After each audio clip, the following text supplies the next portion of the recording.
Story with Binaca. सुनिए कहानी Binaca की जुबानी। लीजिए हाजिर है मुंशी प्रेमचंद की कहानी शतरंज के खिलाड़ी। वाजिद अली शाह का समय था। लखनऊ विलासिता के रंग में डूबा हुआ था। छोटे बड़े अमीर गरीब सभी विलासिता में डूबे थे।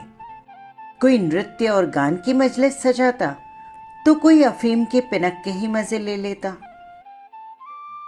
जीवन के प्रत्येक विभाग में आमोद प्रमोद को प्राधान्य था।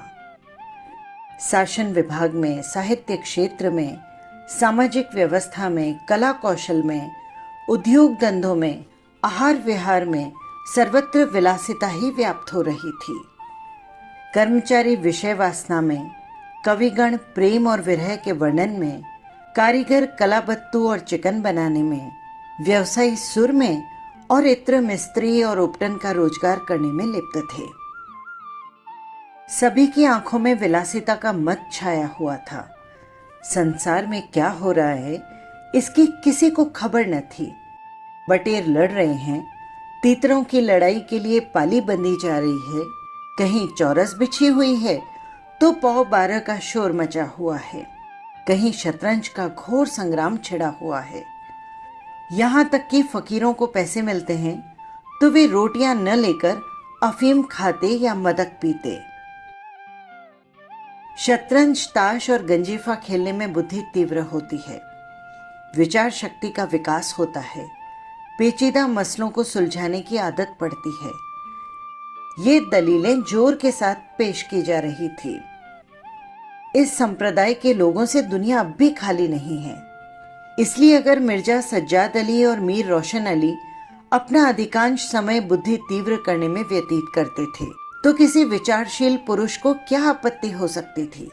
दोनों के पास मौरूसी जागीरें थी, जीविका की कोई चिंता थी नहीं, घर बैठे चकोतियां करते। आखिर और करते ही क्या। प्रातः काल ही दोनों मित्र नाश्ता करके बिसात बिछाकर बैठ जाते, मोहरे सज जाते और लड़ाई के दाव पेच होने लगते। फिर खबर न होती कि कब दोपहर हुई, कब तीसरा प्रहर और कब शाम। घर के भीतर से बार बार बुलावा आता, खाना तैयार है, और यहां से जवाब मिलता, चलो आते हैं, दस्तरखान बिछाओ। यहां तक कि बावर्ची विवश होकर कमरे में ही खाना रख जाता और दोनों मित्र दोनों काम साथ साथ करते।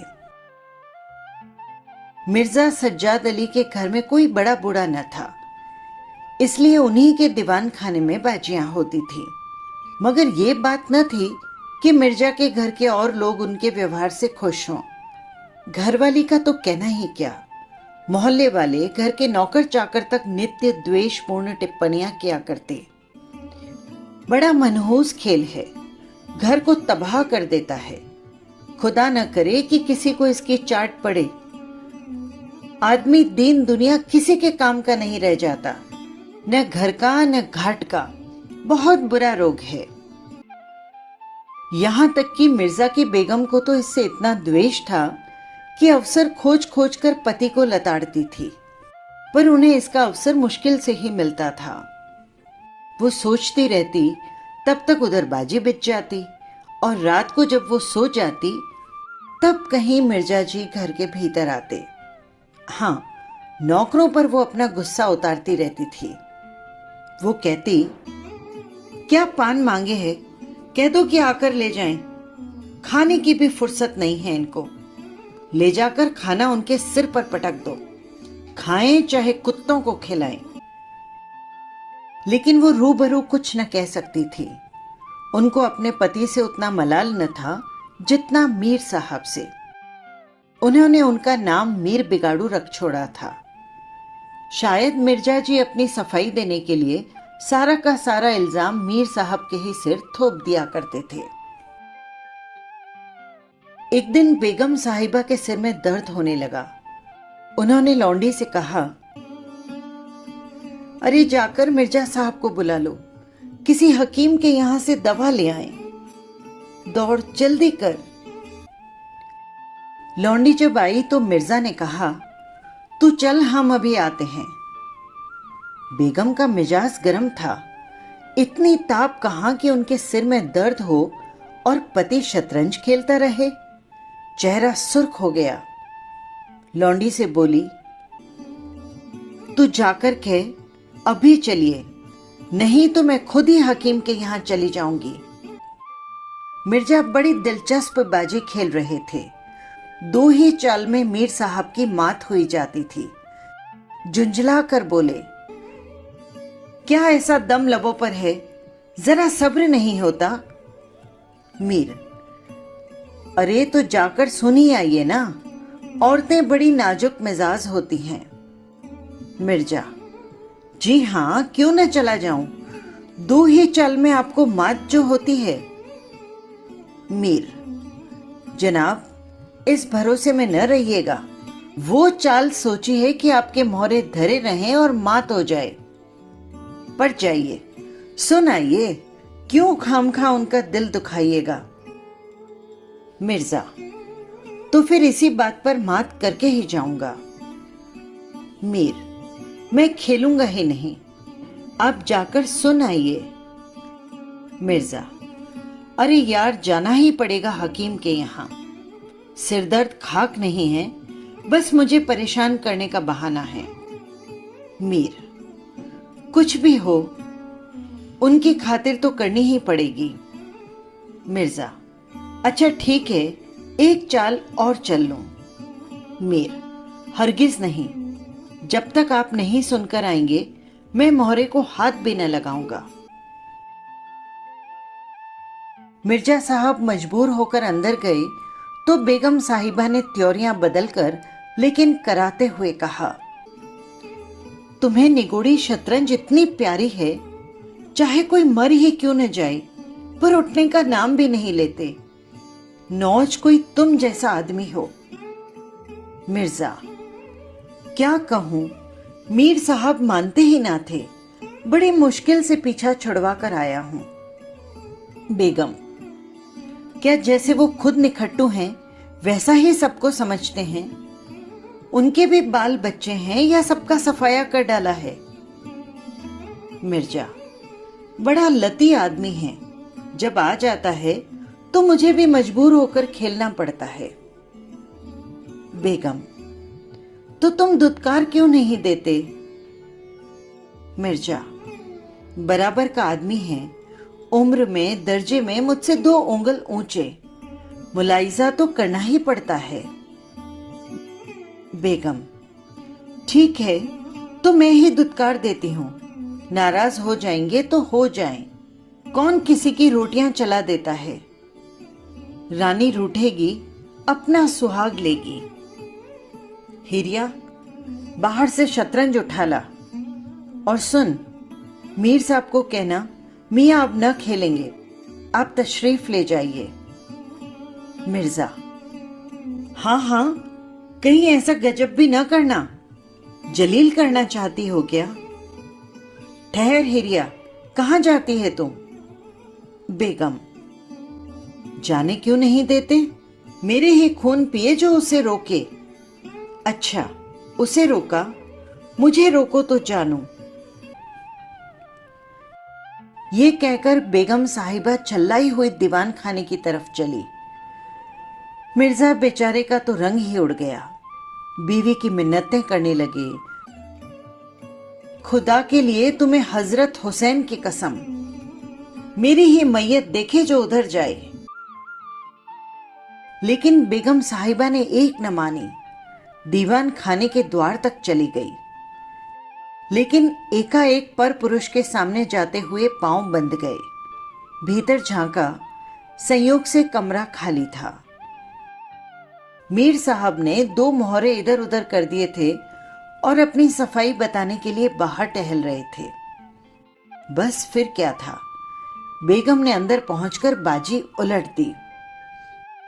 मोहरे कुछ तख्त के नीचे फेंक दिए, कुछ बाहर, और किवाड़ बंद करके कुंडी लगा दी। मीर साहब दरवाजे पर तो थे ही, मोहरे बाहर फेंके जाते देखे, चूड़ियों की झनक भी कान में पड़ी, और फिर दरवाजा बंद हुआ तो समझ गए कि बेगम बिगड़ गई है। उन्होंने अपने घर की राह ली। मिर्जा ने कहा,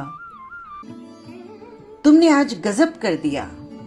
बेगम बोली, अब जो मीर साहब इधर आए तो खड़े खड़े निकलवा दूंगी। इतनी लौ अगर तुम खुदा से लगाते तो क्या गरीब हो जाते? आप तो शतरंज खेलें और मैं यहां चूल्हे चक्के की फिक्र में सिर खपाऊं। अब बोलो, जाते हो हकीम के यहां या अब भी कोई उलझन है? मिर्जा घर से निकले तो हकीम के घर जाने के बदले पहले मीर साहब के घर पहुंचे और सारा वृतांत उन्हें कह सुनाया।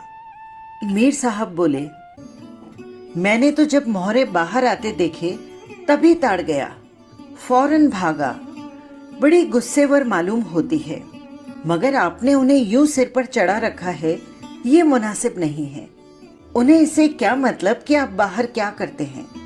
घर का इंतजाम करना उनका काम है, दूसरी बातों से उन्हें क्या सरोकार? मिर्जा, खैर ये तो बताइए अब कहाँ जमाव होगा? मीर, इसका क्या गम है, मेरा इतना बड़ा घर पड़ा हुआ है, बस यहीं जमेंगे। मिर्जा, लेकिन बेगम साहिबा को कैसे मनाऊंगा? जब घर पर बैठा रहता था तब वो इतनी बिगड़ती थी, यहां बैठक होगी तो शायद जिंदा तक न छोड़ेगी। मीर, अजी बकने भी दीजिए, 2-4 रोज में अपने आप ठीक हो जाएंगी। हाँ, आप इतना कीजिए कि आज से जरा सा तन जाइए। मीर साहब की बेगम किसी अज्ञात कारण से उनका घर से दूर रहना ही उपयुक्त समझती थी, इसीलिए वो उनके शतरंज प्रेम की कभी आलोचना न करती, बल्कि कभी कभी मीर साहब को देर हो जाती तो याद दिला दिया करती थी। इन कारणों से मीर साहब को भ्रम हो गया कि मेरी स्त्री अत्यंत विनयशील और गंभीर है। लेकिन जब दीवान खाने में बिसात बिछने लगी और मीर साहब दिन भर घर में रहने लगे तो उन्हें बड़ा कष्ट होने लगा।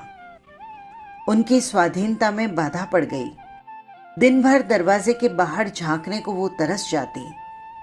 उधर नौकरों में कानाफूसी होने लगी। अब तक वे दिन भर पड़े पड़े मक्खियां मारा करते थे। घर में चाहे कोई आए कोई जाए, इनसे कुछ मतलब न था। अब तो 8 प्रहर की धौंस हो गई। कभी पान लाने का हुक्म होता तो कभी मिठाई लाने का, और हुक्का तो किसी प्रेमी के हृदय की भांति नित्य जलता ही रहता। वे बेगम साहब से जा जा कर कहते, हुजूर मियाँ की शतरंज तो हमारे जी का जंजाल हो गई है। दिन भर दौड़ते दौड़ते पैरों में छाले पड़ गए हैं। ये भी कोई खेल है कि सुबह बैठे तो शाम ही कर दी? घड़ी आध घड़ी दिल बहलाव के लिए खेल लेना बहुत है। खैर, हमें तो कोई शिकायत नहीं, हुजूर के गुलाम हैं, जो हुक्म होगा बजा ही लाएंगे।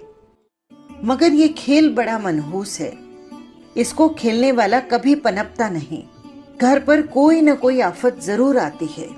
यहाँ तक कि एक के पीछे मोहल्ले के मोहल्ले तबाह हो जाते देखे गए हैं। सारे मोहल्ले में यही चर्चा होती रहती है, हम तो हुजूर का नमक खाते हैं। अपने आका की बुराई सुन सुनकर रंज होता है, मगर क्या करें। इस पर बेगम साहिबा कहती, मैं तो खुद इसको पसंद नहीं करती, पर वो किसी की सुनते ही नहीं। पता नहीं क्या किया जाए। मोहल्ले में भी 2-4 पुराने जमाने के लोग थे। वे आपस में भांति भांति के अमंगल की कल्पनाएं करने लगे। अब खैरियत नहीं है। जब हमारे रईसों का ये हाल है तो मुल्क का तो खुदा ही हाफिज। ये बादशाहत शतरंज के हाथों तबाह होगी, आसार बुरे हैं। राज्य में हाहाकार मचा हुआ था। प्रजा दिन दहाड़े लूटी जाती थी, कोई फरियाद सुनने वाला न था। देहातों की सारी दौलत लखनऊ में खींची चली आती थी और वो वेश्याओं में, भांडों में और विलासिता के अन्य अंगों की पूर्ति में उड़ जाती थी। अंग्रेजी कंपनी का ऋण दिन दिन बढ़ता जाता था। कमली दिन दिन भीग कर भारी हो जाती थी। देखरेख में सुव्यवस्था न होने के कारण वार्षिक कर भी वसूल न होता था। रेजिडेंट बार बार चेतावनी देता था, पर यहाँ लोग विलासिता के नशे में चूर थे, किसी के कान में जूं न रेंगती थी। खैर, मीर साहब के दीवान खाने में शतरंज होते महीनों गुजर गए। नए नए नक्शे हल किए जाते, नए नए बनाए जाते, नित नई व्यू रचना होती, कभी कभी खेलते खेलते भिड़ंत हो जाती, तू मैं तक की भी नौबत आ जाती, पर शीघ्र ही दोनों में मेल हो जाता। कभी कभी तो ऐसा भी होता कि बाजी उठा दी जाती, मिर्जा रूठकर अपने घर जा बैठते, पर रात भर की निंद्रा के साथ सारा मनोमालिन्य शांत हो जाता और प्रातःकाल दोनों मित्र दीवान खाने में आ पहुंचते। एक दिन दोनों मित्र बैठे शतरंज की दलदल में गोते लगा रहे थे। इतने में घोड़े पर सवार एक बादशाही फौज का अफसर मीर साहब का नाम पूछता हुआ आ पहुंचा। मीर साहब के तो होश उड़ गए। ये क्या बला सिर पर आई, ये तलबी किस लिए हुई, अब खैरियत नजर नहीं आती। घर के दरवाजे बंद कर लिए और नौकर से बोले, कह दो कि हम घर में नहीं हैं। सवार ने पूछा, घर में नहीं है तो कहाँ है? नौकर बोला, ये मैं नहीं जानता, आपको क्या काम है? सवार, काम मैं तुझे बताऊंगा। हुजूर से तलबी है, शायद फौज के लिए सिपाही मांगे गए हैं। जागीरदार है कि दिल लगी? मोर्चे पर जाना पड़ेगा तो आटे दाल के भाव मालूम हो जाएंगे। नौकर, अच्छा तो आप जाइए, कह दिया जाएगा। सवार, कहने की बात नहीं, कल मैं खुद आऊंगा, साथ ले जाने का हुक्म है। सवार चला गया। मीर साहब की आत्मा कांप उठी। मिर्जा जी से बोले, कहिए जनाब, अब क्या होगा? मिर्जा, बड़ी मुसीबत है, कहीं मेरी भी तलबी ना हो। मीर, कल आने को कह गया है। मिर्जा, आफत है और क्या, कहीं मोर्चे पर जाना पड़ा तो बेमौत मरे। मीर, बस यही एक तदबीर है कि घर पर मिले ही नहीं। कल से गोमती पर कहीं वीराने में नक्शा जमे, वहां किसे खबर होगी, हजरत आकर लौट जाएंगे। मिर्जा, वल्लाह क्या खूब सूझी आपको, इसके सिवा और कोई तदबीर नहीं है। इधर मीर साहब की बेगम उस सवार से कह रही थी, तुमने खूब धृता बताई। सवार ने जवाब दिया, ऐसे गवादियों को तो चुटकियों पर नचाता हूं, इनकी सारी अक्ल और हिम्मत तो शतरंज ने चढ़ ली है, अब भूल कर भी घर में न रहेंगे। दूसरे दिन से दोनों ही मित्र मुंह अंधेरे घर से निकल खड़े होते। बगल में एक छोटी सी दरी दबाई, डिब्बे में गिलोरियां भरे, गोमती पार कर एक पुरानी वीरान मस्जिद में चले जाते, जिसे शायद नवाब आसफ उद्दौला ने बनवाया था। रास्ते में तंबाकू, चिलम और मदरिया ले लेते और मस्जिद में पहुंच दरी बिछा हुक्का भर शतरंज खेलने बैठ जाते। फिर उन्हें दीन दुनिया की फिक्र न रहती। चाल, शय आदि एक दो शब्दों के सिवा मुंह से कोई वाक्य न निकलता। कोई योगी भी समाधि में इतना एकाग्र न होता।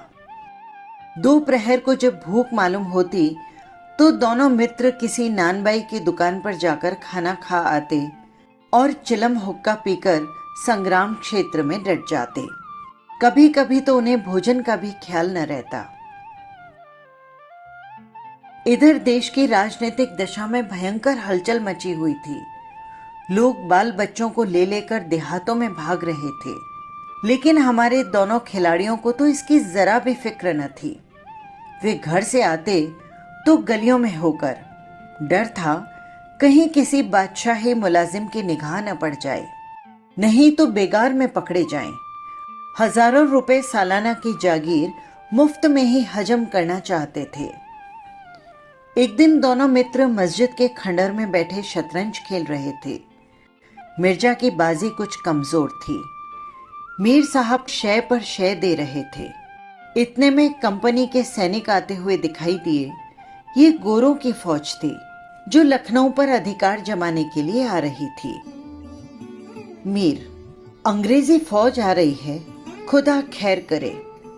मिर्जा, आने दीजिए, आप अपनी शय बचाइए।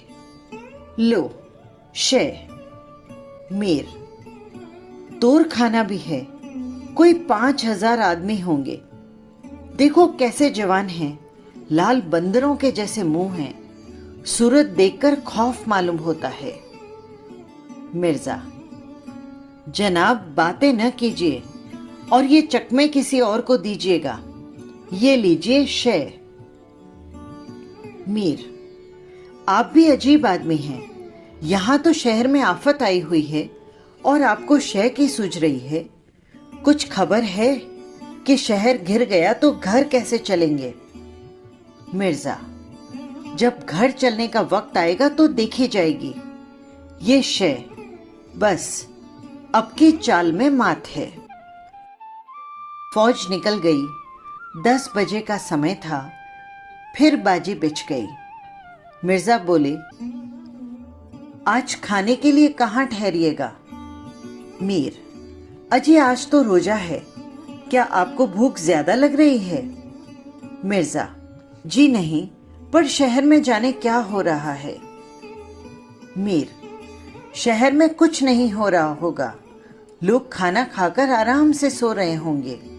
हुजूर नवाब साहब भी ऐशगाह में होंगे। दोनों सज्जन फिर जो खेलने बैठे तो 3 बज गए। अब की मिर्जा की बाजी कमजोर थी। 4 का गजर बज रहा था कि फौज की वापसी की आहट मिली। नवाब वालिद शाह पकड़ लिए गए थे और सेना उन्हें किसी अज्ञात स्थान पर लिए जा रही थी। शहर में न कोई हलचल थी न मारकाट। एक बूंद भी खून नहीं गिरा था। आज तक किसी स्वाधीन देश के राजा की पराजय इतनी शांति से इस तरह खून बहाए बिना नहीं हुई थी। ये अहिंसा नहीं थी जिस पर देवगण प्रसन्न होते। ये कायरपन था जिस पर बड़े से बड़े कायर आंसू बहाते हैं। अवध के विशाल देश का नवाब बंदी बना चला जाता था और लखनऊ ऐश की नींद में मस्त था। ये राजनीतिक अधःपतन की चरम सीमा थी।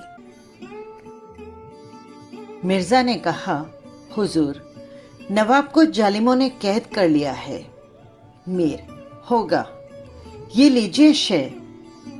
मिर्जा, जनाब जरा ठहरिए, इस वक्त इधर तबीयत ठीक नहीं लगती।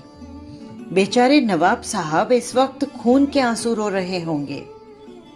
मीर, रोना ही चाहिए, ये ऐश वहां कहां नसीब होगा। ये लीजिए शय। मिर्जा, किसी के दिन बराबर नहीं जाते। कितनी दर्दनाक हालत है। मीर, हां सो तो है। ये लो फिर से शय। बस अब की चाल में मात है, बच नहीं सकते। मिर्जा, खुदा की कसम आप बड़े बेदर्द हैं। इतना बड़ा हादसा देखकर भी आपको दुख नहीं होता। बेचारे वाजिद अली शाह। मीर, पहले अपने बादशाह को तो बचाइए, फिर नवाब का मातम कीजिएगा। ये शय और ये मात, लाना जरा हाथ। बादशाह को लिए हुए सेना सामने से निकल गई। उनके जाते ही मिर्जा ने फिर बाजी बिछा ली। हार की चोट बड़ी बुरी होती है। मीर ने कहा, आइए नवाब के मातम में मरसिया कह डालें।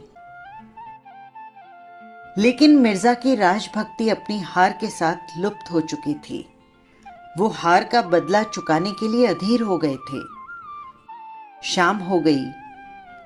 खंडहर में चमगादड़ों ने चीखना शुरू कर दिया था अबाबिलें आ आकर अपने घोंसलों में चिपटी, पर दोनों खिलाड़ी डटे हुए थे, मानो दोनों खून के प्यासे सुरमा आपस में लड़ रहे हों।